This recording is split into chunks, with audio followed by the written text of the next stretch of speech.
Bienvenue dans la deuxième partie du Grand Plateau. Bienvenue surtout à notre invité, Alain Youdieu. Bonsoir. Bonsoir. Alain Youdieu, vous êtes prédicateur, conférencier, leader du mouvement du bas vers le haut. Le pape Léon XIV était au Cameroun il y a une semaine. Il est reparti samedi dernier. Mais au cours de sa visite dans notre pays, il s'est particulièrement adressé à la jeunesse, notamment pour l'étape de Douala. Oui. Il a passé un message à cette jeunesse camerounaise-là, un message réitéré lors de sa visite à l'Université catholique d'Afrique centrale, un message qui se résume en « Vous êtes l'avenir du Cameroun ». Le pape a surtout interpellé, a convoqué la responsabilité de ces jeunes qui, de plus en plus dans notre pays, sont impliqués dans les dérives. Mais quand on parle de responsabilité, c'est un peu gros. Qu'est-ce qui est attendu de la jeunesse camerounaise? Bon, ce que je pense, je ne suis pas le pape, Oui. donc je ne peux que interpréter sa pensée en fonction de ce que j'ai compris comme les autres. Je crois qu'il était en train de vouloir signifier à la jeunesse que, quoi qu'il en soit, elle a sa partition à jouer, de façon simple. Maintenant, oui, c'est un discours. Les faits peut-être peuvent manquer lorsqu'on observe l'environnement dans lequel on est, là où la jeunesse évolue. Est-ce qu'elle a forcément les armes et est-ce qu'elle est dans une disposition qui lui permet d'assumer ses responsabilités telles qu'il faut? Pour ma part, est-ce qu'on ne lui laisse pas un très gros fardeau en réalité? Justement, j'allais vous demander, est-ce que le discours du pape est réaliste quand il demande à la jeunesse de prendre les choses en main? Bon, si on considère les discours qui ont précédé ce discours-là, on peut dire oui, parce que de façon générale, il n'a pas interpellé que la jeunesse, il a interpellé les institutions au préalable lorsqu'il parlait du fait de ne pas inciter à la division, encourager à la cohésion sociale de façon générale. Il parlait aussi du fait qu'on doit tendre la main aux plus vulnérables, aux plus humbles, et que gouverner, comme la fameuse expression qui est partout, ce n'est pas se servir. Donc, il y a un discours qui a précédé ce discours-là. Maintenant, arrivé proprement à la jeunesse, peut-être, moi, je me dis que lui, il est allé dans une continuité de ce qu'il avait déjà commencé. Parce qu'avec son statut de personne qui est censée unifier, il était censé s'adresser à toutes les couches. Et il fallait bien que la couche qu'on appelle jeunesse s'inscrive parmi les cibles que le pape voulait toucher. C'était un message de responsabilité, mais est-ce que c'est lui qui va venir donner le faire comment? Je ne suis pas sûr. Cette jeunesse est tentée depuis plusieurs années déjà, tentée de partir, Oui. partir pour embrasser de nouvelles opportunités, parce qu'elle se dit que dans son pays, il n'est pas facile d'avoir un emploi, il n'est pas facile d'avoir même un financement pour un quelconque projet. Est-ce qu'un discours d'un religieux, un discours comme celui-là qu'on a tous suivi, peut facilement convaincre les jeunes? Hmm, je dirais oui et non. Parce que tout dépend de l'état de cœur des personnes qui suivent le pape et de la connexion, de la considération même, je dirais, que certains ont à son égard. Est-ce que la jeunesse aujourd'hui est aussi pieuse que ça? Je ne pense pas. Donc, pour ma part, l'interprétation générale que j'ai faite de cela, c'était pas forcément à son niveau, mais au niveau de ceux qui le recevaient. J'ai plus vu ça comme des situations ponctuelles, beaucoup accompagnées d'émotions. Je me souviens de cette vidéo de la jeune fille qui était en train de dire pardon, je veux toucher le pape et en le touchant, peut-être j'aurai l'emploi. Mais qu'on ne rêve pas, c'est pas comme ça que tu auras l'emploi. Parce que la réalité du terrain, c'est pas en touchant quelqu'un. Je vais dire, même si une femme avait touché Jésus et après avoir touché Jésus, elle a eu sa guérison, c'est malheureusement pas comme ça avec le pape. Le pape est retourné au Vatican. Il va falloir se battre dans notre Cameroun. Et ça, les réalités sont très difficiles. Maintenant, on peut plutôt se demander, ayant dit cela, le pape qui gouverne une grande organisation mondiale qui a un grand rôle à jouer dans l'édification des populations, la cohésion de la paix, l'accompagnement à l'épanouissement de l'humanité. Qu'est-ce que l'institution avec laquelle le pape évolue apporte pour que cette jeunesse puisse être épanouie? Le premier facteur, à mon humble avis, ce sont les valeurs. Et lorsqu'on regarde de façon générale aujourd'hui, l'Église, de façon générale, ne joue pas vraiment son rôle. Maintenant, je vais encore cataloguer et qu'on ne prenne pas mal l'Église catholique parce que c'est celle que le pape chapeaute, ne joue Oui. pas suffisamment son rôle. C'est dans le contexte de croyants qui croient en Dieu selon l'enseignement, l'éducation de l'Église catholique, je ne dis pas que tout est mal fait, qu'on voit autant de dérives. Donc on peut bien se poser la question, est-ce que finalement, les fondements que Dieu voulait transmettre à notre nation ou aux hommes, est-ce que l'Église que le pape chapeaute applique cela? Peut-être après avoir fait ce discours, il a aménagé un ensemble d'éléments qui vont permettre que les institutions religieuses ramènent la jeunesse à Dieu. Le discours, je ne pense pas que lui, il peut faire changer. C'est ponctuel, ça suscite de l'émotion, ça inspire, certes, pour un petit moment, mais lorsqu'on revient à la réalité, il y a besoin de morale dans la société camerounaise. Il y a besoin d'éthique dans la société camerounaise. Je me rappelle d'un discours du président Paul Biya, là où justement il a interpellé les hommes religieux à s'investir davantage. Est-ce qu'en venant au Cameroun, le pape a laissé cela? Est-ce que les Camerounais qui sont les croyants là vont boire moins de bière?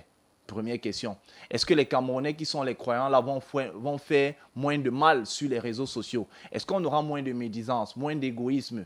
Et toutes ces valeurs dont il a essayé de parler, quelle est la mécanique qui va permettre que cela soit véritablement mis sur pied et impacte la jeunesse qu'on appelle à la responsabilité?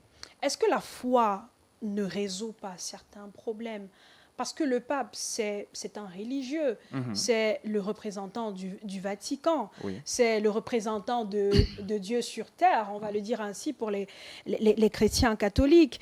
Quand il demande aux jeunes, à la communauté estudiantine de s'attacher à Christ, est-ce qu'on doit comprendre que la foi résout tous les problèmes?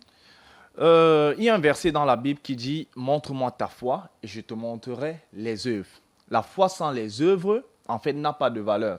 Lorsqu'on estime qu'on a la foi, en réalité, on devrait avoir les œuvres de la foi. C'est bien de dire aux jeunes, dans un contexte camerounais, accrochez-vous à Dieu. Mais qu'est-ce qui est fait pour qu'ils s'accrochent à Dieu? Après que le pape soit retourné, allons faire le tour des églises. Est-ce que l'église joue suffisamment son rôle de sensibilisation? Est-ce que l'église participe à ce que les jeunes soient davantage édifiés? Mais dans les mêmes écoles parfois, je ne suis pas en train de critiquer systématiquement les écoles. On retrouve parfois les jeunes qui sont exposés à un ensemble de dérives. Je vais prendre la chose la plus évidente qu'on retrouve dans les universités catholiques, les films Netflix. Les films Netflix aujourd'hui sont des films qui produisent des valeurs anti-Dieu. Donc, si on estime que la foi doit se manifester, pour que la foi se manifeste, il faut des œuvres. Avant que Jésus n'arrive à faire que ses disciples conquièrent le monde, il a édifié ses disciples, il leur a appris une façon de faire. Et ces disciples-là sont allés parler à des personnes qu'ils encourageaient quotidiennement, qu'ils encadraient quotidiennement, afin que ces personnes ne dérivent pas. Je pense que c'est ça que devrait être le rôle des leaders religieux qui sont chapeautés par l'institution catholique. Maintenant, je ne sais pas si après avoir fait ça, par derrière, il y a eu par exemple un conclave, il y a eu un ensemble de décisions qui ont été prises ou alors de réunions qui se sont tenues pour se dire, projetons-nous pour davantage ramener les jeunes à Dieu dans les années futures. Je ne sais pas. Peut-être dans ce sens, on pourra parler de fruits. Mais dans la démarche telle que c'est exécuté actuellement, malheureusement, il n'y a pas beaucoup de fruits. Et le discours ne peut pas suffire. Il faut les actes, il faut une œuvre. Autant l'Église catholique a conquis le monde à l'époque, elle n'a pas conquis seulement avec le discours et l'idéologie. C'est que chaque idéologie était accompagnée de quelque chose. On voit aujourd'hui les églises qu'ils ont bâties de part et d'autre, les écoles qu'ils ont eu à faire. Quand on parle de la majorité des internats aujourd'hui au Cameroun, beaucoup sont des églises.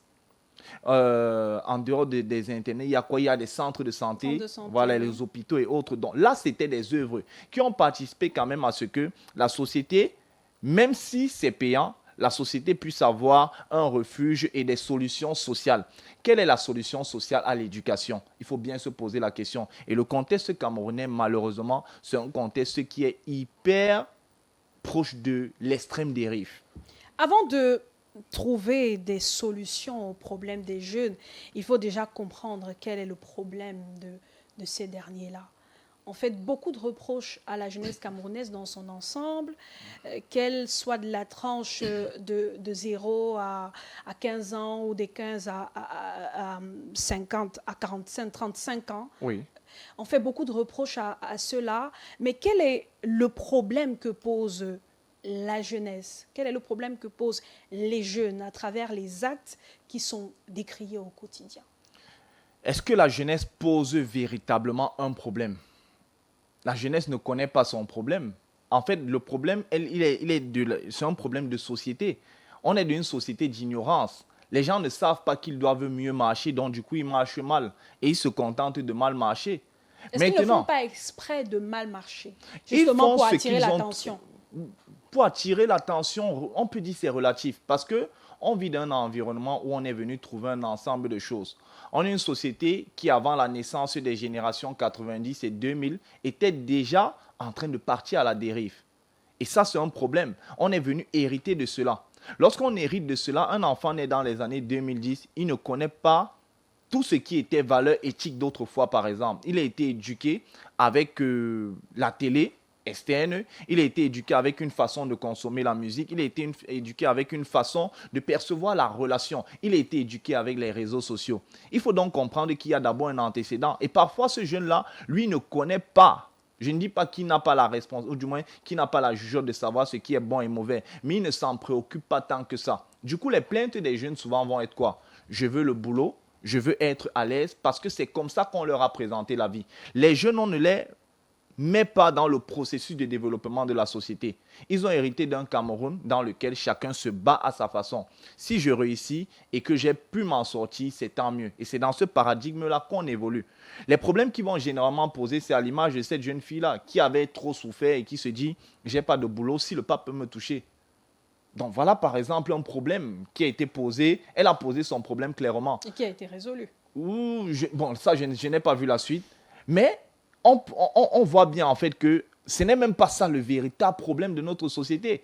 Qu'est-ce qui a poussé à ce qu'une jeune fille puisse penser comme ça? C'est là où il y a le problème. Donc le problème, il précède en fait la situation actuelle. C'est la façon dont on a conduit la société afin que la jeunesse d'aujourd'hui soit sans repère. Si je dois donner un nom au problème, la jeunesse d'aujourd'hui n'a pas de repère. La jeunesse d'aujourd'hui manque d'éducation fondamentale. L'Église catholique dont on parle a pendant des années été là. Il y a plein de jeunes qu'on a amenés à l'église, mais il y a plein de jeunes qui n'ont jamais connu Jésus. Comment un enfant qui ne connaît pas Jésus, vous voulez que lui ait une orientation ferme dans sa vie? On part, on récite les prières chaque jour, mais personne ne connaît vraiment l'œuvre du Christ. Il y a une différence entre aller à l'église et connaître Jésus. Bien sûr. Pourtant, il est dit que Jésus se trouve aussi à l'église. Oui. Dans le cœur, dans les cieux. Nous sommes ce Chéri Bojico, n'est-ce pas? Oui. Actuellement. Est-ce que je l'ai vu? Mais il est là. C'est très bien. C'est dans ce sens qu'on parle. Peut-être il faudrait maintenant que je demande son numéro ou alors je demande à avoir contact avec lui. Et c'est là où on n'invite pas généralement les jeunes à aller plus loin. On est entré dans les églises. Les gens pensent aujourd'hui qu'on ne respecte même plus l'église en tant que maison de Dieu. C'est un endroit où on part pour se donner bonne conscience. Et les jeunes ont grandi comme ça. On dit, j'ai fait la catéchèse, je connais tous les versets. D'ailleurs, Jésus avait dit Jésus avait changé l'eau en vin. Donc si je bois ma bière, et les jeunes sont dans ce paradigme-là. Quand vous allez à l'extérieur, on boit le vin qui est... Je ne dis pas, le vin n'est pas interdit par la parole, mais les excès sont interdits. On est dans les excès au point où un jeune justifie le fait que même Jésus avait changé l'eau en vin. Et on en a fait un discours populaire. Entre-temps, l'Église qui est censée encadrer a fait quoi? De façon concrète. Les gens entrent, ils ressortent chaque jour. On est des chrétiens du dimanche et on ne connaît pas Dieu, on ne connaît pas ce que Dieu attend de nous. Donc on doit revenir en réalité à l'éducation fondamentale qui aurait dû d'abord passer par les parents. Parce que si les parents sont en bon contact avec l'Église, bien éduqués par l'Église ou alors connaissent les valeurs de l'Église, ils vont les transmettre à leurs enfants. Qui devrait porter la responsabilité d'une telle situation? L'Église ou les dirigeants? Je dirais les deux. C'est une collaboration. Et dans ce sens, j'ai quand même aimé le discours du pape. Parce que je trouve que son discours avait des éléments qui invitaient vraiment à la collaboration générale. Il n'a pas épargné quiconque que ce soit de sa responsabilité. Mais l'Église a un grand rôle. Parce qu'au moment où la société se perd, tu sais, quand chacun dort et que ça va mal, on revient tous à Dieu, n'est-ce pas? Si l'Église est censée être justement l'ambassade de Dieu, n'est-ce pas à l'Église qu'on devrait trouver le refuge? Si la société est dans la dérive au point où l'Église ne peut plus rien faire, l'Église ressemble aussi à la société, c'est qu'il y a problème. Donc ça veut dire que les hommes de Dieu ou alors l'Église en tant qu'institution doit davantage se restructurer pour avoir un rôle d'éducation, de moralisation, d'éthique, de sensibilisation dans notre société, afin d'accompagner les hommes dans leur développement. Le pape vient au Cameroun, il est allé à Bamenda. Oui. Et il a produit un discours. Il a parlé de corruption et autres. Toutes ces valeurs-là sont nées comment? Alors que l'Église était là. Ça veut dire que l'Église n'a pas joué son rôle. Parce que si les hommes étaient éduqués à l'éducation fondamentale, on sait tous assis, on est écouté, on dit que c'est le pape, on respecte. Mais quand il tourne le dos, qu'est-ce qu'on fait? Et lui-même, qu'est-ce qu'il laisse en réalité pour que son discours devienne quelque chose qui produit vraiment le fruit en société? C'est des questions qu'il faut se poser. Mais est-ce que l'Église peut tout faire? Pour le cas, vu qu'on parle du pape, on a dit c'est un pape qui a interpellé les jeunes. Pour que les jeunes soient interpellés, il faut la mécanique qui permet justement de les atteindre ou alors de les toucher et même de les garder. Donc, dans ce sens, l'Église a sa responsabilité. Les institutions aussi ont leur responsabilité parce que, écoute, un dirigeant qui sort et qui n'a pas grandi avec les valeurs de Dieu, il a un problème pour la société, on est bien d'accord. C'est lui qui va être le corrompu, c'est lui qui ne va pas avoir peur. Et je pense que dans le discours du pape, quelqu'un qui analyse le discours va bien voir que c'est de ça qu'on parlait. La Bible dit quoi? La Bible dit « Heureux le roi dont les jeunes dans le pays sont ordonnés et ne boivent pas et ne sont pas échauffés dans le vin. » Ils boivent en temps convenable et ne sont pas échauffés par le vin. J'oublie le passage précis. Mais il y a des valeurs dans la Bible qu'on doit transmettre aux leaders. Il y a des valeurs dans la Bible qu'on doit transmettre aux éducateurs. Il y a des valeurs dans la Bible qu'on doit transmettre à qui? Aux enseignants, aux enfants et à toutes les personnes qui sont dans les métiers, aux médias. Mais si l'Église n'a pas pu collaborer avec les institutions pour produire ça, ça veut dire que le problème, c'est eux deux-là. C'est eux le problème de notre société. Ils n'arrivent pas à produire ce qui va permettre d'encadrer la société de telle sorte que, oui, on vive dans une société de valeurs. Parce que ce qui nous manque au Cameroun, en réalité, ce sont les valeurs. Elles sont totalement écorchées. Je dirais même qu'elles sont en disparition. Il n'y en a presque plus. On est comme dans une jungle, en réalité. Alain Yudieu, pour certains, pour résoudre le problème des Camerounais, de la jeunesse notamment, il faut revoir les institutions de notre pays. Vous êtes de cet avis? Je dirais plutôt qu'il faut revoir la direction des institutions. Je crois qu'un homme qu'on éduque bien ou alors qu'on encadre bien, vous savez, deux personnes peuvent avoir 1 milliard, mais les deux n'utilisent pas le milliard de la même façon. Un rappeur avait dit « Je m'en fous de ce que tu gagnes, ce qui m'importe, c'est ce que tu partages. » On est dans une société, et ce n'est pas seulement le Cameroun, là où la responsabilité a fui et elle a laissé place à l'égoïsme. Donc en réalité, si, j'insiste encore, si les hommes connaissaient Dieu, si les hommes craignaient Dieu, si les hommes avaient l'influence de Dieu, on aurait des hommes en haut qui feraient mieux les choses. Peu importe le type d'institution dans lesquelles ils seraient, parce qu'une institution, elle est portée par qui? Par les hommes. Donc, c'est les hommes qu'il faut éduquer. J'insiste depuis que je passe sur les plateaux pour parler de ce que j'appelle l'éducation fondamentale. On peut être quelqu'un qui a fait les études, qui a un doctorat, qui a été jusqu'à Harvard, qui nous ramène tout. Mais on n'a pas les valeurs fondamentales de ce que Dieu voulait pour la société. Et si Dieu veut une société normale, la loi de Dieu c'est quoi? Les préceptes de Dieu c'est quoi? Comment est-ce que Dieu veut que les peuples soient gouvernés? Est-ce que nos dirigeants ont cette sagesse-là, ont cette science-là? La Bible nous parle d'un roi qui s'appelait Nebuchadnezzar. Nebuchadnezzar, à un moment, il était tellement élevé qu'il s'est pris pour Dieu. Et Dieu lui a dit un jour que je vais te destituer. Mais ce roi n'avait pas les valeurs parce qu'il n'avait pas compris que c'est Dieu qui l'a élevé et que tout ce qu'il avait comme joyaux, talent ou bien prestige, ça ne suffisait pas. Dieu lui dit, tu es roi, mais s'il te plaît, commence à encadrer les humbles, les pauvres. Sinon, tu vas chuter. Et c'est ce qui lui est arrivé. Donc, c'est un problème d'homme. Et je crois une fois de plus que l'Église a ce grand rôle. L'Église n'influence plus ou alors n'influence pas en société camerounaise. Sinon, son influence n'est pas bonne. Le problème, c'est qu'on a une église dans laquelle l'homme peut pécher ou alors faire ce qu'il veut, venir s'asseoir et on l'accepte sans lui dire ce n'est pas bon. Le problème, c'est qu'on a une église dans laquelle on ne bâtit pas les hommes sur les fondamentaux. L'église ne connaît pas Jésus-Christ. Parce que si Jésus-Christ, l'église avait son plan au Cameroun, ce pays ne serait pas comme il est. La Bible que moi j'ai lue enseigne énormément de sagesse. Même quand tu prends l'histoire de Joseph, tu lis l'histoire de Joseph, tu vois comment on gouverne un pays. Joseph est l'un des plus grands immobiliers dans l'histoire de l'humanité. On a montré comment quelqu'un avec les valeurs de Dieu peut gouverner. Il y a des hommes comme Daniel. On te parle de la sagesse de Daniel à Babylone. Quel royaume sur la terre est pire que Babylone aujourd'hui? Quand on veut parler d'un mauvais royaume, on parle de Babylone.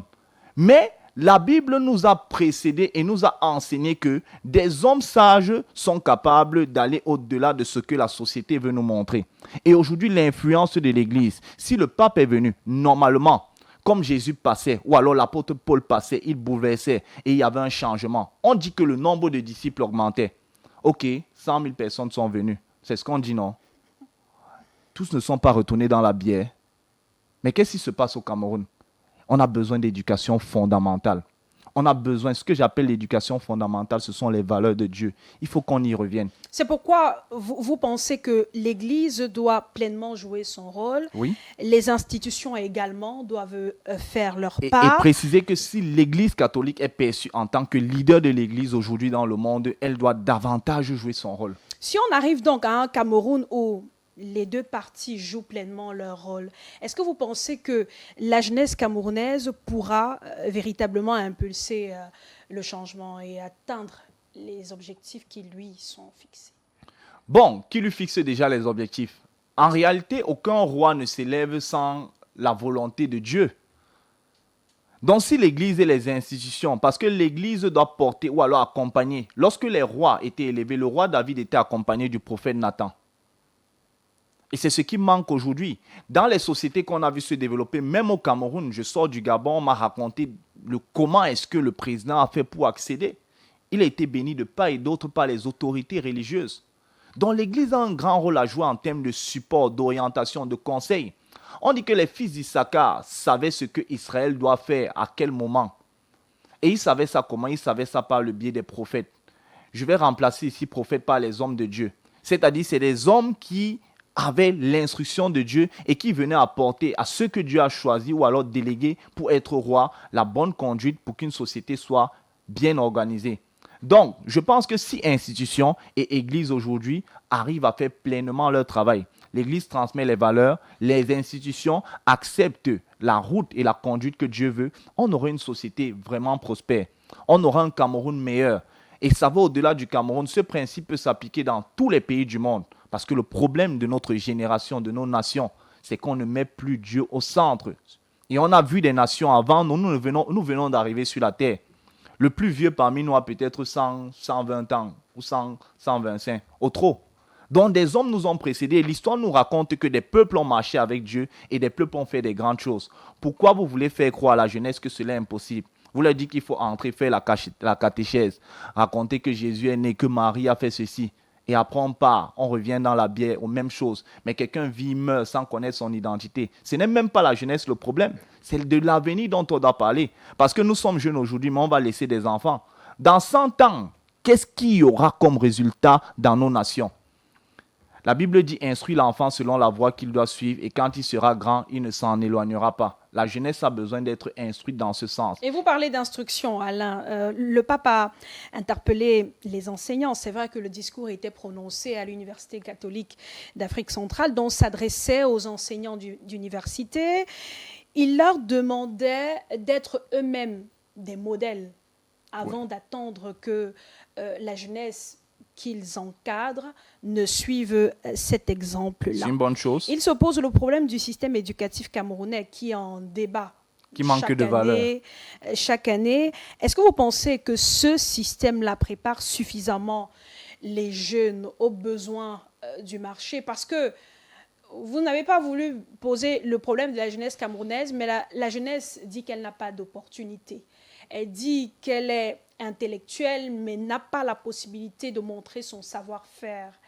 Elle dit qu'elle est allée à l'école, mais n'a pas la possibilité d'obtenir un financement pour mettre sur pied un projet ou alors pour opter pour l'auto-emploi ou l'entrepreneuriat. D'ailleurs, c'est ce qui est prôné par le président de la République. Disons 2 poids 2 mesures. Hein. C'est ainsi que je vais voir les choses. Oui, la jeunesse n'a pas d'opportunité, ça c'est une réalité au Cameroun. Je suis un jeune qui sort d'autres pays. Et je vous promets qu'il y a pas mal de choses que j'ai fait dans les autres pays que je n'arrive pas à faire dans mon pays. J'ai été maintes fois confronté aux institutions et comme je le dis souvent, je n'ai pas forcément peur de le dire parce que c'est une réalité. Je sais que toute personne de bonne conscience qui m'écoute, il pourrait me chercher pour qu'on fasse bien les choses. Il y a plein de jeunes au Cameroun qui veulent faire les choses, qui en ont le potentiel. Mais l'environnement les décourage. Est-ce qu'ils sont d'abord préparés à ça? C'est pourquoi j'ai dit 2 poids 2 mesures. Mm. Maintenant, que tout le monde ne vienne pas dire qu'il est capable. Parce que la vérité, c'est que quand on regarde l'offre que l'école finit par donner, elle n'est pas suffisamment consistante. Je fais des tournées dans les écoles ces temps-ci et je parle aux jeunes. J'ai posé des questions aux jeunes dernièrement. Qui est l'homme le plus riche du monde? Ils ne connaissent pas. Qui est le fondateur de Unalor? Ils ne connaissent pas. Donc, en fait, je pense que l'éducation du moins le système éducatif doit être revu sur les essentiels. Pour que quelqu'un conquiert la société camerounaise, il faut bien qu'il soit imbriqué de ce que la société camerounaise a comme problème afin qu'il puisse les résoudre. Mais si tu fréquentes et qu'on te dit, bon, le plus important, c'est d'avoir un master, une licence, en fait, ta proposition d'abord peut être un problème. Parce que, et ça se voit, lorsque des jeunes quittent parfois l'école, ils arrivent dans le domaine de professionnel ou du moins sur le marché de l'emploi, ils ne valent pas grand-chose. C'est peu. Donc, l'éducation est devenue très réductrice au Cameroun. On ne donne pas assez. Ce n'est pas assez consistant. Du coup, on a des diplômes qui, en réalité, ne valent même pas d'abord localement. Maintenant, ça ne veut pas dire que des personnes ne se démarquent pas et ça ne veut non plus dire qu'il n'y a pas d'école qui accorde des diplômes qui valent la peine. Lorsque ceux qui ont la capacité de faire les choses veulent le faire, ils sont frustrés. Ils ne trouvent pas d'opportunité. C'est pour ça que le discours de méritocratie est entré dans les mœurs ces derniers temps. Les gens veulent mériter. Je vais prendre votre exemple. Est-ce que les journalistes les plus connus par la jeunesse au Cameroun, en toute sincérité, ce sont ceux qui sont les meilleurs? Suivez mon regard. On se comprend? Voilà le contexte dans lequel on évolue. Et dans presque tous les domaines, il y a cette paralysie-là. Donc, il y a nécessité, en fait, pour les institutions, que ce soit les ministères, qu'on refasse la politique de l'encadrement scolaire, académique, éducatif de façon générale, afin que ce soit une société qui ne produise pas seulement des personnes qui ont des diplômes, mais des personnes capables d'arracher des opportunités. Et que, au-delà de tout, dans certains secteurs, qu'on puisse accorder ou alors créer un climat de faveur pour ceux qui ont des projets. Il y a des personnes dans la biotechnologie, par exemple. Il y a des personnes dans la mécanique aujourd'hui. Il y a des personnes dans la communication. Le Camerounais, c'est un jeune éveillé avec plein de projets. Instruit à l'école ou non, le Camerounais a quelque chose à apporter. Mais dans un environnement où, lorsque tu sors, tu entends les gens plus parler de la bière, du Congossa, de Samuel Eto'o, des dessous et des fesses. Bon, Eto'o, quand même, on doit parler de lui. C'est quand même Eto'o. Mais je vais dire quoi? Quand on voit de façon générale, l'environnement nous pousse à nous décourager. On veut simplement que le Camerounais soit finalement, le jeune Camerounais, et ça se voit, c'est le résultat qu'on a, il soit quelqu'un qui boit sa bière. Et qui boit sa bière, il sait que lui, il peut faire ses petites 2-3 dérives là. S'il a un peu son argent le lendemain pour travailler, ça va. Il s'en fout de la société. Donc oui, on vit dans un malaise en réalité. Êtes-vous en train de nous faire comprendre que le jeune Camerounais qui chôme, c'est parce qu'il n'est pas compétitif sur le marché de l'emploi? Oui, c'est un. Je suis employeur. Je suis employeur depuis près de 10 ans. Moi, j'ai eu des jeunes qui sont venus sortant de l'école. Il a fallu les... Comment dire? C'est au-delà du simple fait de pouvoir faire un stage. C'est-à-dire qu'il a vraiment fallu les rééduquer, leur réapprendre en fait. C'est comme s'ils n'avaient jamais appris. Et là, il faut questionner qui sont ceux qui les éduquent. Est-ce que finalement, on a même d'abord des enseignants? Parce que pour moi, un enseignant, c'est celui qui transmet au point de marquer. C'est celui qui est passionné. Aujourd'hui, la plupart des personnes qui vont se faire employer dans le secteur de l'éducation, on sait tous. Moi-même, j'ai failli il y a quelques années. J'allais faire les nièges parce que je ne savais pas, je n'avais plus de solution. Donc, je suis allé aussi, je me suis dit que je peux avoir ma part dans la fonction publique. Maintenant, est-ce que l'enseignement, qui est l'un des métiers les plus importants au développement pour la société, est-ce que l'enseignement est vraiment valu? Les gens viennent aujourd'hui, donnent le cours qu'ils ont à donner, après ils sortent. Quelques passionnés tiennent. Mais entre-temps, avec une jeunesse qui est influencée par-ci et là, venant de l'extérieur, et qui vit dans un climat très, très précaire. Et quand je dis précaire, je ne dis pas que toutes les maisons camerounaises sont mauvaises. Au Cameroun, on mange bien, ça je peux vous dire. Mais le Cameroun est sale. Au Cameroun, il y a la bière. Au Cameroun, on parle de n'importe quoi. Je suis jeune. En 2012, j'ai quitté la maison de ma tante. Je suis quitté parce que là-bas, il y avait trop de bruit. Je n'arrivais pas. J'avais l'impression que j'allais perdre ma vie. Quand je dis perdre ma vie, je parle de mon cerveau.